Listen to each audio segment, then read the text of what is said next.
Hi മക്കളെ, +2 കെമിസ്ട്രിയിലെ most important ആയിട്ടുള്ള 5 questions ആണ് നമ്മൾ ഇന്ന് ഡിസ്കസ് ചെയ്യാൻ പോകുന്നത്. ഈ 5 ക്വസ്റ്റ്യൻസ് പഠിച്ചാൽ തന്നെ നിങ്ങൾക്ക് ഓൾമോസ്റ്റ് ഒരു 16 മാർക്സോളം സ്കോർ ചെയ്യാൻ പറ്റുമെന്നുള്ളതാണ് ഇതിലെ പ്രധാനപ്പെട്ട ഒരു കാര്യമെന്ന് പറയുന്നത്. അപ്പോൾ നമ്മൾ +2 കെമിസ്ട്രിയിൽ solution, electrochemistry, chemical kinetics, D&F, coordination, ഈ 5 ചാപ്റ്ററുകളിലെ മോസ്റ്റ് ഇമ്പോർട്ടൻ്റ് ആയിട്ടുള്ള 5 ക്വസ്റ്റ്യൻസ് ആണ് മക്കളെ സാറ് ഡിസ്കസ് ചെയ്യാൻ പോകുന്നത്. ഈ ക്വസ്റ്റ്യൻ നിങ്ങളുടെ ക്വസ്റ്റ്യൻ പേപ്പറിൽ കാണാൻ സാധ്യതയുള്ള ക്വസ്റ്റ്യൻസ് ആണ്. അപ്പോൾ അതുകൊണ്ട് നമുക്ക് ഈ 5 ക്വസ്റ്റ്യൻസ് നോക്കാം. എന്താ ഫസ്റ്റ് ക്വസ്റ്റ്യൻ? സൊല്യൂഷൻ എന്ന് പറയുന്ന ചാപ്റ്ററിലെ മോസ്റ്റ് ഇമ്പോർട്ടൻ്റ് ആയിട്ടുള്ള ഒരു ക്വസ്റ്റ്യൻ ആണ് ഒന്നാമത്തെ ക്വസ്റ്റ്യൻ. എന്താ അതിൻ്റെ ക്വസ്റ്റ്യൻ? എന്താടാ? വാട്ട് ഈസ് അല്ലെങ്കിൽ ഡിഫൈൻ ഓസ്മോട്ടിക് പ്രഷർ. എന്താണ് ഓസ്മോട്ടിക് പ്രഷർ എന്നുള്ളതാ? എന്താ ഓസ്മോസിസ് എന്ന് പറയുന്ന പരിപാടി? നോക്കടാ, ഓസ്മോസിസ് എന്ന് പറയുന്ന സമയത്ത് നമ്മുടെ മനസ്സിലോട്ട് ഓർമ്മ വരേണ്ട ഒരു പിക്ചറാണ് സാറ് വരയ്ക്കുന്നത്. ഞാൻ ഈ സൈഡിൽ പ്യുവർ സോൾവെൻ്റ് എടുക്കുന്നു, റൈറ്റ് സൈഡിലാണെങ്കിൽ സൊല്യൂഷൻ എടുക്കുന്നു. ഓക്കെ ആണല്ലോ. ഇനി ഈ സോൾവെൻറ്റിനെയും സൊല്യൂഷനെയും സെപ്പറേറ്റ് ചെയ്യുന്ന ഒരു ലെയർ ഉണ്ട്. ആ ലെയറിനെ നിങ്ങൾ വിളിക്കുന്ന പേരാണ് സെമി പെർമിയബിൾ മെമ്പറൈൻ. എന്താ മെമ്പറൈൻ്റെ പേര്? Semi permeable membrane. ഓക്കെ ആണല്ലോ. ഇനി ഈ സോൾവെൻ്റ് സൈഡിൽ നിന്നും സൊല്യൂഷൻ സൈഡിലോട്ടുള്ള, എങ്ങോട്ടുള്ള? സോൾവെൻ്റ് സൈഡിൽ നിന്നും സൊല്യൂഷൻ സൈഡിലോട്ടുള്ള സോൾവെൻ്റ് പാർട്ടിക്കിൾസിൻ്റെ മൂവ്മെൻറ്റിനെ നിങ്ങൾ വിളിക്കുന്ന പേരാണ് ഓസ്മോസിസ്. അപ്പോൾ എന്താ ഓസ്മോസിസ് എന്ന് ചോദിച്ചു കഴിഞ്ഞാൽ, സോൾവെൻ്റ് സൈഡിൽ നിന്നും സോൾവെൻ്റ് പാർട്ടിക്കിൾസ് സൊല്യൂഷൻ സൈഡിലോട്ട് മൂവ് ചെയ്യുന്ന ഈ ഫിനോമിനനെ നിങ്ങൾ വിളിക്കുന്ന പേരാണ് ഓസ്മോസിസ് എന്ന് വിളിക്കുന്നത്. നമ്മുടെ ക്വസ്റ്റ്യൻ എന്താ? എന്താണ് ഓസ്മോട്ടിക് പ്രഷർ എന്നുള്ളതാണ് ക്വസ്റ്റ്യൻ. എന്താ മക്കളെ ഓസ്മോട്ടിക് പ്രഷർ എന്ന് പറയുന്നത്? ഈ ഓസ്മോസിസ് ഉണ്ടല്ലോ, ഇത് നിർത്താൻ വേണ്ടിയിട്ട്, എന്തിനു വേണ്ടിയിട്ടാ? ഈ ഓസ്മോസിസ് ഉണ്ടല്ലോ, ആ ഓസ്മോസിസ് സ്റ്റോപ്പ് ചെയ്യാൻ വേണ്ടിയിട്ട് ഞാൻ സൊല്യൂഷൻ സൈഡിൽ കൊടുക്കുന്ന പ്രഷറിനെ വിളിക്കുന്ന പേരാണ് ഓസ്മോസിസ് നിർത്താൻ വേണ്ടിയിട്ട് സൊല്യൂഷൻ സൈഡിൽ ഞാൻ കൊടുക്കുന്ന പ്രഷറിനെ വിളിക്കുന്ന പേരാണ് മക്കളെ ഓസ്മോട്ടിക് പ്രഷർ. എന്താ വിളിക്കുക? Osmotic pressure. ആ ഓസ്മോട്ടിക് പ്രഷറിനെ നിങ്ങൾ റെപ്രസെൻ്റ് ചെയ്യുക പൈ എന്നാണ് റെപ്രസെൻ്റ് ചെയ്യുക. ഓസ്മോട്ടിക് പ്രഷറിനെ നമ്മൾ റെപ്രസെൻ്റ് ചെയ്യുക എങ്ങനെയാണ്? പൈ എന്നാ റെപ്രസെൻ്റ് ചെയ്യുക. അതായത് ഓസ്മോസിസ് നിർത്താൻ വേണ്ടിയിട്ട് സൊല്യൂഷൻ സൈഡിൽ നിങ്ങൾ കൊടുക്കുന്ന പ്രഷറിനെ വിളിക്കുന്ന പേരാണ് മക്കളെ ഓസ്മോട്ടിക് പ്രഷർ. എന്താ വിളിക്കുക? Osmotic pressure. ഓക്കെ അല്ലേ? അപ്പോൾ എന്താ ഓസ്മോട്ടിക് പ്രഷർ? ഓസ്മോസിസ് എന്താ പറഞ്ഞു? സോൾവെൻ്റ് മോളിക്യൂൾസ് പ്യുവർ സോൾവെൻറ്റിൽ നിന്നും സൊല്യൂഷനിലോട്ട് മൂവ് ചെയ്യുന്ന പരിപാടിയാണ് ഓസ്മോസിസ്. എന്താ ഓസ്മോട്ടിക് പ്രഷർ? നോക്കടാ, excess pressure that must be applied on ഏത് സൈഡാ? Solution side to stop osmosis. Osmosis നിർത്താൻ വേണ്ടിയിട്ട് സൊല്യൂഷൻ സൈഡിൽ നിങ്ങൾ കൊടുക്കുന്ന എക്സസ് പ്രഷറിനെ വിളിക്കുന്ന പേരാണ് ഓസ്മോട്ടിക് പ്രഷർ. അതിനെ റെപ്രസെൻ്റ് ചെയ്യുക പൈ എന്നാണ്.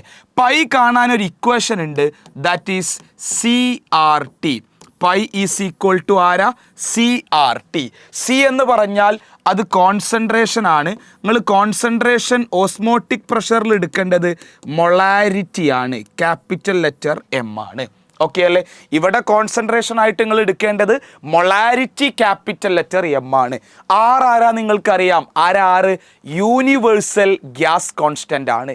T എല്ലാ കുട്ടികൾക്കും അറിയുന്ന ആളാണ്, ടെമ്പറേച്ചർ ആണ്. T ടെമ്പറേച്ചർ ആണ്. അപ്പോൾ ഇതാണ് ഓസ്മോട്ടിക് പ്രഷർ പൈ കാണാനുള്ള ഇക്വേഷൻ. ഓക്കെ, രണ്ടാമത്തെ ക്വസ്റ്റ്യൻ നോക്കടാ. Explain reverse osmosis and mention one of its application. എന്താ റിവേഴ്സ് ഓസ്മോസിസ്? ഈ ഓസ്മോട്ടിക് പ്രഷറിനേക്കാളും കൂടിയ ഒരു പ്രഷർ, ഓസ്മോട്ടിക് പ്രഷർ കൊടുത്താൽ ഓസ്മോസിസ് സ്റ്റോപ്പ് ആവും, നമുക്കറിയാം. നിങ്ങൾ ഈ ഓസ്മോട്ടിക് പ്രഷറിനേക്കാളും കൂടിയ ഒരു പ്രഷറിനെ നിങ്ങൾ എവിടെ അപ്ലൈ ചെയ്യുക? സൊല്യൂഷൻ സൈഡിൽ അപ്ലൈ ചെയ്യുക. ഓസ്മോട്ടിക് പ്രഷറിനേക്കാളും കൂടിയ ഒരു പ്രഷറിനെ സൊല്യൂഷൻ സൈഡിൽ നിങ്ങൾ അപ്ലൈ ചെയ്യുകയാണെങ്കിൽ എന്താ സംഭവിക്കുക? സൊല്യൂഷൻ സൈഡിൽ നിന്നും സോൾവെന്റ് സൈഡിലോട്ടാണ് പാർട്ടിക്കിൾസ് മൂവ് ചെയ്യുക അല്ലേ? സൊല്യൂഷൻ സൈഡിൽ നിന്നും സോൾവെന്റ് സൈഡിലോട്ടാണ് പാർട്ടിക്കിൾസ് മൂവ് ചെയ്യുക. ആ ഫിനോമിനനെ വിളിക്കുന്ന പേരാണ് റിവേഴ്സ് ഓസ്മോസിസ്. അതായത് എന്താണോ ഓസ്മോസിസിൽ പറഞ്ഞത് അതിൻ്റെ നേരെ ഓപ്പോസിറ്റ് ആണ് മക്കളെ റിവേഴ്സ് ഓസ്മോസിസിൽ നിങ്ങൾ പഠിക്കേണ്ടത്. അതാണ് ഇവിടെ പറയുന്നത് റിവേഴ്സ് ഓസ്മോസിസ്. ഓക്കെ അല്ലടാ? അതായത് പ്രഷർ ഗ്രേറ്റർ ദാൻ പൈ. എന്താ പൈ എന്ന് പറഞ്ഞാൽ? അത് ഓസ്മോട്ടിക് പ്രഷർ ആണല്ലോ. ഓസ്മോട്ടിക് പ്രഷറിനേക്കാളും വലിയ ഒരു പ്രഷർ നിങ്ങൾ സൊല്യൂഷൻ സൈഡിൽ കൊടുത്തു കഴിഞ്ഞാൽ സൊല്യൂഷൻ്റെ സൈഡിൽ നിന്ന് സോൾവെന്റ് സൈഡിലോട്ട് പാർട്ടിക്കിൾസ് മൂവ് ചെയ്യും. ഈ ഫിനോമിനനെ നിങ്ങൾ വിളിക്കുന്ന പേരാണ് റിവേഴ്സ് ഓസ്മോസിസ്. അതിൻ്റെ അപ്ലിക്കേഷൻ സാറ് ബോർഡിൽ എഴുതിയിട്ടുണ്ട്. വാട്ടർ പ്യൂരിഫിക്കേഷൻ, വെള്ളമൊക്കെ പ്യൂരിഫൈ ചെയ്യാൻ വേണ്ടിയിട്ട് നിങ്ങൾക്ക് എന്ത് യൂസ് ചെയ്യാം? റിവേഴ്സ് ഓസ്മോസിസ് യൂസ് ചെയ്യാം. അല്ലെങ്കിൽ ഡീസാലിനേഷൻ ഓഫ് സീ വാട്ടർ. എടാ, കടൽ വെള്ളത്തിൽ നിന്ന് ഉപ്പിനെ റിമൂവ് ചെയ്യാൻ വേണ്ടിയിട്ട് നിങ്ങൾ യൂസ് ചെയ്യുന്ന മെത്തേഡും ഏത് മെത്തേഡ് തന്നെയാണ്? റിവേഴ്സ് ഓസ്മോസിസ് ആണ്. അപ്പോൾ വാട്ടർ പ്യൂരിഫിക്കേഷൻ ആയിക്കോട്ടെ, ഡീസാലിനേഷൻ ഓഫ് സീ വാട്ടർ ആയിക്കോട്ടെ, നിങ്ങൾ യൂസ് ചെയ്യുന്ന മെത്തേഡ് എന്ന് പറയുന്നത് ആരാണ്? റിവേഴ്സ് ഓസ്മോസിസ് ആണ്. 3 മാർക്കിൻ്റെ ക്വസ്റ്റ്യൻ ആണ്, വളരെ ഇമ്പോർട്ടൻ്റ് ആണ്, ചോദിക്കാൻ ചാൻസ് ഉണ്ട്. Okay, yes. അടുത്ത ക്വസ്റ്റ്യൻ നമ്മുടെ സെക്കൻഡ് ചാപ്റ്ററായ ഇലക്ട്രോ കെമിസ്ട്രിയിൽ നിന്ന് എപ്പോഴും ചോദിക്കുന്ന ഒരു ടൈപ്പ് ക്വസ്റ്റ്യനാണ്. എന്താ ക്വസ്റ്റ്യൻ എന്നറിയോ? State Kohlrausch's law of independent migration of ions. അങ്ങനെയൊക്കെ കാണുമ്പോൾ ടെൻഷനൊന്നും ആവണ്ട. എന്താണ് കോൾഡ്രാഷസ് ലോ എന്നുള്ളതാ? എന്താ മക്കളെ കോൾഡ്രാഷസ് ലോ? സിമ്പിളായിട്ട് സാറ് പറഞ്ഞുതരാം. എന്താ കോൾഡ്രാഷസ് ലോ? എടാ, ഒരു വീക്ക് ഇലക്ട്രോലൈറ്റിൻ്റെ എന്താ മക്കളെ? ഒരു വീക്ക് ഇലക്ട്രോലൈറ്റിൻ്റെ എന്ത് കാണാൻ? Limiting molar conductivity. എന്താ പറഞ്ഞത്? ഒരു വീക്ക് ഇലക്ട്രോലൈറ്റിൻ്റെ, ഒരു വീക്കായിട്ടുള്ള ഇലക്ട്രോലൈറ്റിൻ്റെ ലിമിറ്റിംഗ് മോളാർ കണ്ടക്ടിവിറ്റി. ആരാ ലിമിറ്റിംഗ് മോളാർ കണ്ടക്ടിവിറ്റി? λm0. ഇതിനെയാണ് നിങ്ങൾ ലിമിറ്റിംഗ് മോളാർ കണ്ടക്ടിവിറ്റി എന്ന് വിളിക്കുക. അപ്പോൾ ഒരു വീക്ക് ഇലക്ട്രോലൈറ്റിൻ്റെ ലിമിറ്റിംഗ് മോളാർ കണ്ടക്ടിവിറ്റി എന്തിന് ഈക്വലാന്നറിയോ? സം ഓഫ് എന്തെന്നറിയോ? Sum of λm0 of anion and cation. എന്താ അങ്ങനെ പറഞ്ഞു കഴിഞ്ഞാൽ? അതായത് ഒരു വീക്ക് ഇലക്ട്രോലൈറ്റിൻ്റെ ലിമിറ്റിംഗ് മോളാർ കണ്ടക്ടിവിറ്റി എന്ന് പറയുന്നത് അതിൻ്റെ ആനയോണിൻ്റെ ലിമിറ്റിംഗ് മോളാർ കണ്ടക്ടിവിറ്റിയും കാറ്റയോണിൻ്റെ ലിമിറ്റിംഗ് മോളാർ കണ്ടക്ടിവിറ്റിയും തമ്മിൽ കൂട്ടിയതാണ്. ആനയോണിൻ്റെ ലിമിറ്റിംഗ് മോളാർ കണ്ടക്ടിവിറ്റിയും കാറ്റയോണിൻ്റെ ലിമിറ്റിംഗ് മോളാർ കണ്ടക്ടിവിറ്റിയും കൂടി കൂട്ടിയതാണ്. ഇപ്പോൾ for example λm0 of NH4Cl എടുക്കുകയാണെങ്കിൽ നിങ്ങൾ എങ്ങനെ കാണണം? λm0 ഓഫ് NH4 പ്ലസും അതുപോലെ തന്നെ λm0 ഓഫ് Cl മൈനസ് കൂടി കൂട്ടിയാൽ മതി എന്ന് പറയുന്ന റൂളാണ് നിങ്ങളുടെ കോൾഡ്രാഷസ് ലോ. ലോൻ്റെ പേരാണ് കോൾഡ്രാഷസ് ലോ. വളരെ ഇമ്പോർട്ടൻ്റ് ആണ്. ഇനി ആ കോൾഡ്രാഷസ് ലോ വെച്ച് ചോദിക്കുന്ന മോസ്റ്റ് ഇമ്പോർട്ടൻ്റ് ആയിട്ടുള്ള ഒരു ക്വസ്റ്റ്യൻ ആണ് മക്കളെ. നിങ്ങളോട് limiting molar conductivity of acetic acid CH3COOH എന്ന് പറഞ്ഞാൽ അസറ്റിക് ആസിഡ് ആണല്ലോ. അപ്പോൾ λm0 ഫോർ അസറ്റിക് ആസിഡ് നിങ്ങളോട് കാൽക്കുലേറ്റ് ചെയ്യാൻ വേണ്ടി പറയും. അത് കാൽക്കുലേറ്റ് ചെയ്യാൻ വേണ്ടിയിട്ട് നിങ്ങൾക്ക് 3 വാല്യൂസ് ക്വസ്റ്റ്യനിൽ തന്നിട്ടുണ്ട്. എടാ, ആദ്യം ഞാൻ ഈ അസറ്റിക് ആസിഡ് ആണല്ലോ എനിക്ക് ഉണ്ടാക്കേണ്ടത്. അപ്പോൾ ഞാൻ λm0 ഓഫ് CH3COOH. ആരാ CH3COOH? അത് അസറ്റിക് ആസിഡ് ആണ്. അസറ്റിക് ആസിഡ് ആണ്. ദാറ്റ് ഈസ് ഈക്വൽ ടു ആരൊക്കെ തമ്മിൽ നമ്മൾ ആഡ് ചെയ്യണം മക്കളെ? അസറ്റിക് ആസിഡ് കിട്ടണമെങ്കിൽ അതിൽ CH3COO മൈനസും H പ്ലസും കൂടി ചേരണം. അപ്പോൾ എനിക്ക് CH3COOയും വേണം, Hഉം വേണം. എവിടെന്നാ CH3COO കിട്ടുക? ഇതാ, ഇതിൽ CH3COO ഉണ്ട്. അപ്പോൾ λm0 ഓഫ് CH3COONA പ്ലസ് ഇനി എനിക്ക് H വരണം. ഇത് കിട്ടി, ഇനി Hനും കിട്ടണ്ടേ? H എവിടെ നിന്നാണ് കിട്ടുക? HCl നിന്നാണ് കിട്ടുക. Plus λm0 of HCl. Okay അല്ലേ? അപ്പോൾ എനിക്ക് ഇവിടുന്ന് വേണ്ടത് CH3COO ആണ്, ഇവിടെ നിന്ന് വേണ്ടത് H ആണ്. ഇനി ആരൊക്കെ വേണ്ട? എയും വേണ്ട, Cl വേണ്ട. സോഡിയം ക്ലോറിനും അവിടെ എക്സ്ട്രയാണ്. അപ്പോൾ NaCl ഞാൻ അവിടുന്ന് ഒഴിവാക്കണം. എങ്ങനെ മക്കളെ NaCl എവിടുന്ന് ഒഴിവാക്കുക? കുറക്കുക. Minus lambda M0 of NaCl minus lambda M0 of NaCl. അപ്പോൾ നമുക്ക് മനസ്സിലാവും CH3COO NAയുടെ വാല്യൂ 90 ആണ്, പ്ലസ് HClൻ്റെ വാല്യൂ 430 ആണ്, മൈനസ് NaClൻ്റെ വാല്യൂ 136 ആണ്. ഇത് ചെയ്തു കഴിഞ്ഞാൽ മക്കളെ നിങ്ങൾക്ക് lambda M0 for acetic acid that is CH3COOH കിട്ടും. യൂണിറ്റ് സെയിം യൂണിറ്റ് തന്നെ വരിക, siemens centimetre square mole inverse എന്ന് പറയുന്ന യൂണിറ്റിലായിരിക്കും നിങ്ങൾക്ക് എന്ത് ചെയ്യുക? ആൻസർ കിട്ടുക. ഓക്കെ അല്ലേ? വളരെ ഇമ്പോർട്ടൻ്റ് ആണ് മക്കളെ, മറന്നു പോകരുതേ.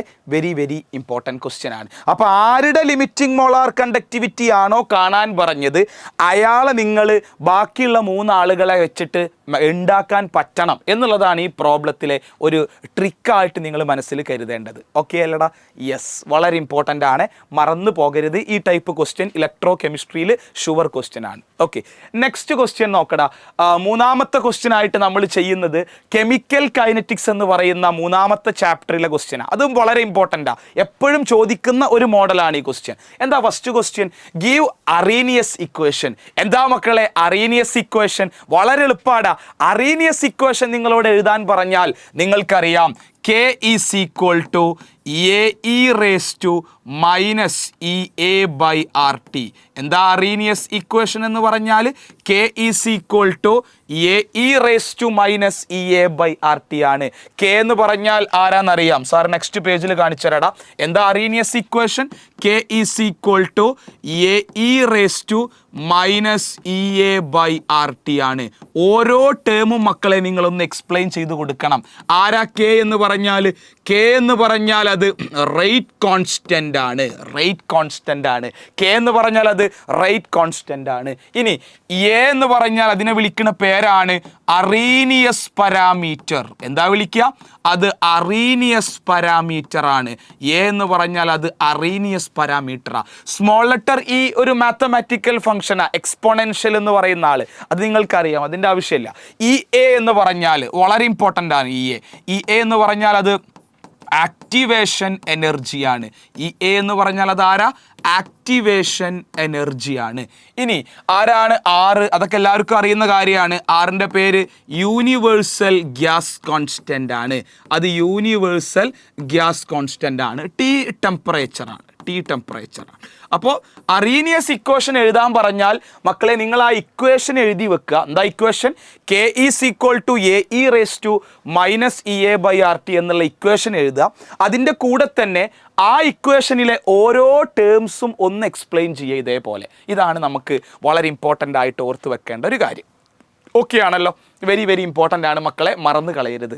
Okay, next question. ഇതിപ്പോൾ 1ാമത്തെ ക്വസ്റ്റ്യനാണ്. അതിൽ 2ാമത്തെ ഒരു പ്രോബ്ലം തന്നിട്ടുണ്ടടാ. എന്താ 2ാമത്തെ പ്രോബ്ലം? നോക്ക്, rate of A chemical reaction doubles. ഒരു കെമിക്കൽ റിയാക്ഷൻ്റെ റേറ്റ് ഡബിൾ ആവും. എപ്പോൾ ആവും? For an increase of 10 Kelvin in absolute temperature. എടാ, ടെമ്പറേച്ചർ 10 Kelvin കൂടുമ്പോൾ ഒരു കെമിക്കൽ റിയാക്ഷൻ്റെ റേറ്റ് ഡബിൾ ആവും എന്നുള്ളതാണ് പറഞ്ഞിട്ടത്. ഫ്രം എത്ര? 10 Kelvin എവിടെ നിന്നാണ് കൂടുന്നത്? 300 Kelvin നിന്ന്. അങ്ങനെയാണെങ്കിൽ ആക്ടിവേഷൻ എനർജി EA എന്താണെന്നുള്ളതാണ്. എടാ, ഒരു ഇക്വേഷൻ നിങ്ങൾ പഠിക്കണം. അറീനിയസ് ഇക്വേഷൻ്റെ ലോഗരിതമിക് ഫോമാണ് log K2 by K1 is equal to log K2 by K1 is equal to EA activation energy divided by 2.303 R.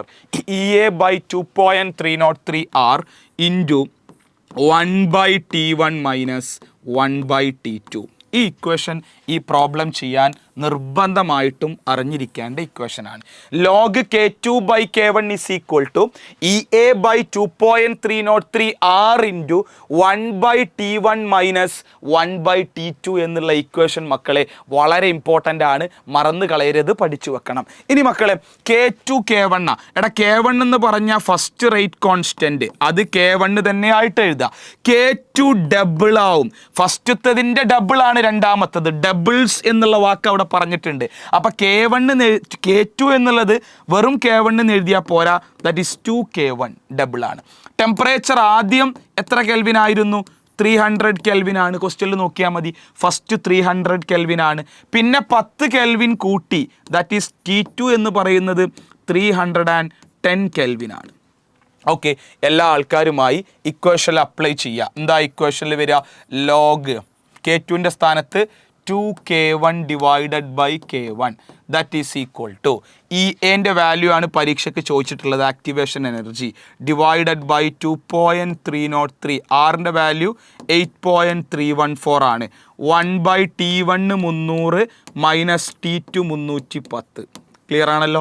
ഇനി K1ഉം K1ഉം ക്യാൻസൽ. ലോഗ് 2ൻ്റെ വാല്യൂ ക്വസ്റ്റ്യനിൽ തന്നിട്ടുണ്ടാവും. ലോഗ് 2ൻ്റെ വാല്യൂ 0.3010 ആണ്. 0.3010 ഈ എ ബൈ മൾട്ടിപ്ലൈ ചെയ്യുക 2.303 into 8.314 into 1/T1. T1ൻ്റെ value 300 ആണ്. Minus 1/310. Okay ആണല്ലോ, വളരെ important. അപ്പോൾ നിങ്ങൾ എന്ത് ചെയ്യുക, ഇതിൽ നിന്ന് സോൾവ് ചെയ്തിട്ട് ആരെ കാണുക? ആക്ടിവേഷൻ എനർജി കണ്ടെത്തുക. അപ്പോൾ നിങ്ങളോട് രണ്ട് റേറ്റ് കോൺസ്റ്റൻറ്റ് K1 K2 അതുപോലെ തന്നെ ടെമ്പറേച്ചർ T1 T2 തന്നിട്ടുള്ള ക്വസ്റ്റ്യൻ നിങ്ങളോട് എക്സാമിന് ചോദിക്കുകയാണെങ്കിൽ നിങ്ങൾ ചെയ്യേണ്ട ഒറ്റ കാര്യമുള്ളൂ മക്കളെ, ഈ ഇക്വേഷൻ ഒന്ന് പഠിച്ചു വെക്കുക. എന്താ equation? Log K2 by K1 is equal to EA by 2.303 R into 1/T1 minus 1/T2. ഈ ഇക്വേഷൻ കാണാതെ പഠിച്ചു കഴിഞ്ഞാൽ തന്നെ നിങ്ങൾക്ക് ഇവിടെ നിന്നുള്ള ഏതൊരു ക്വസ്റ്റ്യനും അറ്റൻഡ് ചെയ്യാൻ പറ്റും. വളരെ സിമ്പിളാണ്. ഇതിൽ നിന്ന് കാണാൻ എപ്പോഴും ചോദിക്കുക ആക്ടിവേഷൻ എനർജി കാണാനാണ് ചോദിക്കുക. അപ്പോൾ ആക്ടിവേഷൻ എനർജി കാണുമ്പോൾ അതിൻ്റെ യൂണിറ്റ് ജൂൾ പെർ മോൾ ആയിരിക്കും, അത് മറക്കരുത്. ആക്ടിവേഷൻ എനർജി കാണാനായിരിക്കും ചോദിക്കുക, അത് നിങ്ങൾ സോൾവ് ചെയ്യാൻ പറ്റണം. ഇനി ട്രിപ്പിൾസ് എന്ന് പറയുകയാണെങ്കിൽ 3K1 എന്ന് എടുക്കുക, 4 ടൈംസ് ആണെങ്കിൽ 4K1 എടുക്കുക. അങ്ങനെ മാറ്റാനും നിങ്ങളെ കൊണ്ട് പറ്റണം. വളരെ ഇമ്പോർട്ടൻ്റ് ആണ്. ഓക്കെ, നെക്സ്റ്റ് ക്വസ്റ്റ്യൻ, നാലാമത്തെ ക്വസ്റ്റ്യൻ നാലാമത്തെ ചാപ്റ്ററിൽ നിന്നാണ്. ഏതാ ചാപ്റ്റർ? D&F block elements. പക്ക തിയററ്റിക്കൽ ചാപ്റ്ററാണ്, അതിൽ നിന്നുള്ള ക്വസ്റ്റ്യൻ ആണ്. എന്താ ക്വസ്റ്റ്യൻ നോക്കടാം. Account for the following. എന്താ ഈ അക്കൗണ്ട് ഫോർ ദ ഫോളോയിങ് എന്നൊക്കെ പറഞ്ഞാൽ? എവിടെ അക്കൗണ്ട് ഫോർ ദ ഫോളോയിങ് എന്ന് കണ്ടാലും താഴെ തന്നിരിക്കുന്ന ആൾക്കാരുടെ റീസൺ എഴുതാനാണ്. താഴെ തന്നിരിക്കുന്ന പോയിന്റിൻ്റെ റീസൺസ് എഴുതണം. എന്താ? Zirconium and hafnium have the identical radius. എന്തുകൊണ്ടാണ് സിർക്കോണിയം ഹോഫ്നിയത്തിനൊക്കെ ഒരേ റേഡിയ വരാനുള്ള കാരണം എന്താണെന്ന് ചോദിച്ചാൽ അത് ലാന്തനോയിഡ് കോൺട്രാക്ഷൻ ആണ്. നിങ്ങൾക്കറിയാം എന്താണെന്നുള്ളതൊക്കെ, വളരെ ഇമ്പോർട്ടൻ്റ് ആണ്. ലാന്തനോയിഡ് കോൺട്രാക്ഷൻ ആണ്. ഒരു മാർക്കിൻ്റെ ക്വസ്റ്റ്യൻ ആണ്, തെറ്റിക്കാൻ പാടില്ല. ലാന്തനോയിഡ് കോൺട്രാക്ഷൻ ആണ്. ഓക്കെ, ഇനി transition metals are good catalyst ആണ്. ട്രാൻസിഷൻ മെറ്റൽസ് ആരായി? ട്രാൻസിഷൻ മെറ്റൽസ് ഡി ബ്ലോക്ക് എലമെൻറ്റിനെ നിങ്ങൾ വിളിക്കുന്ന പേരാണ് മക്കളെ ട്രാൻസിഷൻ മെറ്റൽസ് എന്ന് പറയുന്നത്. ആ ട്രാൻസിഷൻ മെറ്റൽസ് നല്ല കാറ്റലിസ്റ്റ് ആയിട്ട്, ഒരുപാട് റിയാക്ഷനിലൊക്കെ കാറ്റലിസ്റ്റ് ആയിട്ട് നിങ്ങൾ യൂസ് ചെയ്യുക ട്രാൻസിഷൻ മെറ്റൽസ് ആണ്. എന്തുകൊണ്ടാണ് ട്രാൻസിഷൻ മെറ്റൽസ് കാറ്റലിസ്റ്റ് ആയിട്ട് യൂസ് ചെയ്യുന്നത് എന്ന് ചോദിച്ചാൽ, ഒന്ന് അവരുടെ വേരിയബിൾ ഓക്സിഡേഷൻ സ്റ്റേറ്റ് ആണ് കാരണം. ഒന്നെന്താ കാരണം? വേരിയബിൾ ഓക്സിഡേഷൻ സ്റ്റേറ്റ് ആണ്. രണ്ടാമത്തെ കാരണം എന്ന് പറയുന്നത് ലാർജർ സർഫസ് ഏരിയ.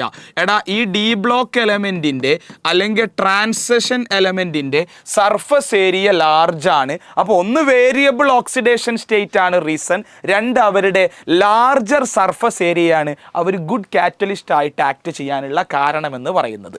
ഓക്കെ, മറന്നു കളയരുത്. എടാ, അടുത്തത് വളരെ ഇമ്പോർട്ടൻ്റാ, സ്പിൻ ഓൺലി മാഗ്നറ്റിക് മൊമെൻറ്റ്. നിങ്ങളുടെ D&F ബ്ലോക്ക് എലമെൻറ്റ്സ് എന്ന് പറയുന്ന ചാപ്റ്ററിൽ ആകെ ഒരു ന്യൂമറിക്കലേ ചോദിക്കുള്ളൂ. ആകെ ഒരു പ്രോബ്ലം ഉണ്ടാവുള്ളൂ ന്യൂമറിക്കലായിട്ട്. അത് വിടുന്ന ഇക്കാരം. എന്താ ഇക്കാരം? സ്പിൻ ഓൺലി മാഗ്നറ്റിക് മൊമെൻറ്റ് കാണാൻ പറയും. അതായത് M2+ എന്ന് പറയുന്ന ആളുടെ, M എന്ന് പറഞ്ഞ ഒരു മെറ്റലാണ്, അതിൻ്റെ അറ്റോമിക് നമ്പർ 27 ആണ്. M എന്ന് പറയുന്ന ഒരു മെറ്റലിൻ്റെ അറ്റോമിക് നമ്പർ 27 ആണ്. അയാളുടെ എന്ത് കാണണം? സ്പിൻ ഓൺലി മാഗ്നറ്റിക് മൊമെൻറ്റ് കാണണം. എടാ, ആദ്യം എമ്മിൻ്റെ അറ്റോമിക് നമ്പർ 27 ആണല്ലോ മക്കളെ. അപ്പോൾ അതിൻ്റെ ഇലക്ട്രോണിക് കോൺഫിഗറേഷൻ എങ്ങനെയാണ് വരിക? ആർഗൺ എന്ന് എഴുതുക. ഈ ആർഗൺ എഴുതിയാലുള്ള ഗുണം എന്താ? 18 ഇലക്ട്രോൺ ആണ് ആർഗണിലുള്ളത്. 18 ഇലക്ട്രോൺ ആണ് മക്കളെ. അപ്പോൾ ആ 18 ഇലക്ട്രോൺ അവിടുന്ന് പോയി. ബാക്കി ആരാ ഉണ്ടാവുക? 4s2. അപ്പോൾ 20 4s2 ആയി അല്ലേ? അല്ലെങ്കിൽ ഇങ്ങനെ എഴുതാം 3d4s എന്ന് എഴുതാം. 4s2 എന്ന് എഴുതി. ഇപ്പോൾ 20 4s കഴിഞ്ഞാൽ 3dയിൽ ബാക്കി 7 27 18 20 27 ഇലക്ട്രോണായി 27 ആയി. പക്ഷെ മക്കളെ നിങ്ങളോട് ക്വസ്റ്റ്യനിൽ ചോദിച്ചിട്ടുള്ളത് M2+ ആണ്. എന്താ ഈ മേലെ 2+ വന്നാലുള്ള കൺസെപ്റ്റ്? ഒരാൾ ഇലക്ട്രോണിനെ കൊടുക്കുമ്പോഴാണ് അയാൾക്ക് പോസിറ്റീവ് ചാർജ് വരിക. ഒരാൾ ഇലക്ട്രോണിനെ ഡൊണേറ്റ് ചെയ്യുമ്പോഴാണ് അയാൾക്ക് പോസിറ്റീവ് ചാർജ് വരിക. അപ്പോൾ ഇവിടെ 2+ എന്ന് പറഞ്ഞിട്ടുണ്ട്. 2 ഇലക്ട്രോണെ കൊടുക്കണം. ഈ M 2 ഇലക്ട്രോണെ കൊടുക്കുക എന്ന് പറഞ്ഞാൽ 4s എന്നാണ് അയാൾ 2 ഇലക്ട്രോൺസിനെ ഡൊണേറ്റ് ചെയ്യുക, 2 ഇലക്ട്രോണെ കൊടുക്കുക. അപ്പോൾ ബാക്കി ആരാ ഉണ്ടാവുക?